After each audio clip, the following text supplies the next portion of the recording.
एक आदमी कुछ मूंगफली लेकर गांव में बेचने के लिए निकला था, लेकिन अभी वह गांव के अंदर नहीं पहुंचा था क्योंकि वह बहुत ज्यादा थकावट महसूस कर रहा था, जिसकी वजह से वह एक पेड़ के पास गया और वहीं पर आराम करने लगा।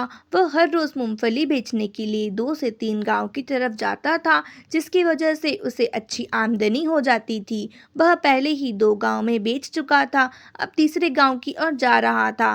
तभी उसे थकावट हुई और धूप बहुत तेज होने की वजह से वह आराम करने लगा। वह पेड़ के नीचे आराम कर रहा था, तभी उसकी आंखें लग गई और वह सो गया। उसी पेड़ पर 2 गिलहरियां रहती थी। वह नीचे उतरी और उस आदमी को देखने लगी कि ये कौन है जो हमारे पेड़ के नीचे आराम कर रहा है। तभी उन्होंने उसका थैला देखा, उसमें बहुत सारी मूंगफली रखी हुई थी।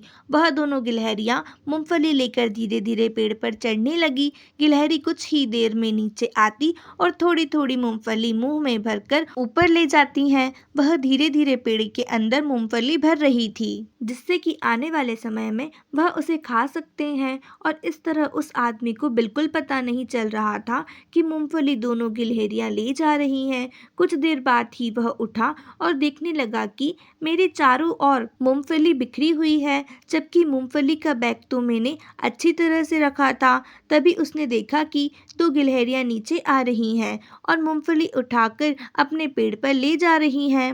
मूंगफली का बहुत नुकसान हो गया। यह देखकर वह बहुत गुस्सा करने लगा। उसे बहुत ज़्यादा गुस्सा आ रहा था क्योंकि उसकी मूंगफली बिखर चुकी थी, जिसकी वजह से वह परेशान हो गया था। अभी उसे तीसरे गांव में भी जाना था। वह आदमी उठ गया और गिलहरी से कहने लगा कि तुम्हारी वजह से मेरी मूंगफली का बहुत नुकसान हो गया। तुम्हें पता नहीं है कि मैं किस तरह यहाँ पर लेकर आता हूँ। तुमने मेरी मूंगफली बिखेर दिया है और कुछ मूंगफली तुम अपने पेड़ पर ले गई हो। यह बात अच्छी नहीं है। वह गिलहरी इस बात को सुनकर दोनों पेड़ पर चढ़ गईं। वह दोनों को पेड़ पर चढ़ते हुए देख बहुत गुस्सा कर रहा था। वह बिखरी हुई मूंगफली को उठा रहा था और उन्हें अपने थैले में भर रहा था। आज वह आदमी बहुत परेशान हो गया क्योंकि दोनों गिलहरियां उसकी मूंगफली चारों ओर बिखेर दी थी, जिसकी वजह से उसे परेशानी का सामना करना पड़ रहा था। अब वह मूंगफली को भर चुका था और तीसरे गांव की ओर आगे बढ़ रहा था। वह जानता था कि अगर समय से नहीं पहुंचेगा तो इससे उसे बहुत परेशानी होगी और अपने घर पहुंचते पहुंचते रात हो जाएगी। इसलिए वह जल्दी जल्दी तीसरे गांव में मूंगफली बेचने के लिए निकल पड़ा। वह गांव में पहुंच गया। आदमी अपनी थैली को लेकर गांव की ओर बढ़ रहा था, लेकिन वह नहीं जानता था कि दोनों गिलहरियां उसी के पीछे पीछे आ रही है। वह आदमी इस बात को बिल्कुल नहीं जानता है।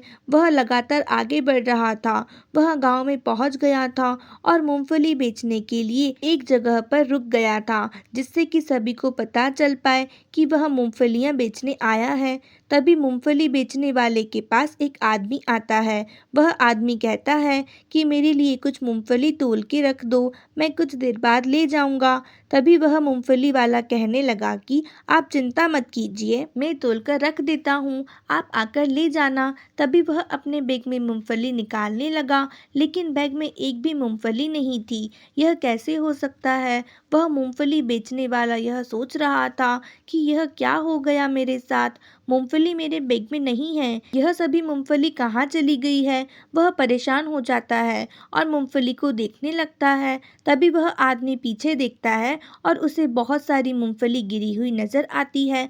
वह दूर तक देखता है तो उसकी नज़र यह बताती है कि मूंगफलियां धीरे धीरे मेरे बैग से निकलती गई और जब मैं गांव में पहुंचा तो एक भी मूंगफली मेरे पास नहीं थी। उन्हें नहीं छोड़ूंगा, यह काम उन्हीं का है, उनकी वजह से ही आज मुझे बहुत नुकसान हो रहा है। आज मैं उन्हें नहीं छोड़ूंगा। यह बात कहकर बहुत परेशान हो रहा था। आज मैं उन गिलहरियों को नहीं छोड़ने वाला, क्योंकि उन्हीं की वजह से मेरा बैग जो सही सलामत था आज मूंगफली को गिरा रहा है। वह उनकी तरफ वापस जाता है और धीरे धीरे अपनी मूंगफली उठाता हुआ बैग में भर रहा था। अब उसे पता चल गया था कि उसे काफी नुकसान हुआ है। वह पेड़ के पास पहुंच गया और वहां पहुंचकर उनसे कहने लगा कि आज मैं तुम्हें नहीं छोड़ने वाला, तुम्हारी वजह से मुझे बहुत नुकसान हुआ है। तभी एक साधु महाराज जी उसी ओर आते हैं और कहते हैं कि तुम पेड़ पर क्यों चढ़ रहे हो? वह कहता है कि बाबा जी, गिलहरी की वजह से मुझे काफ़ी नुकसान हुआ है।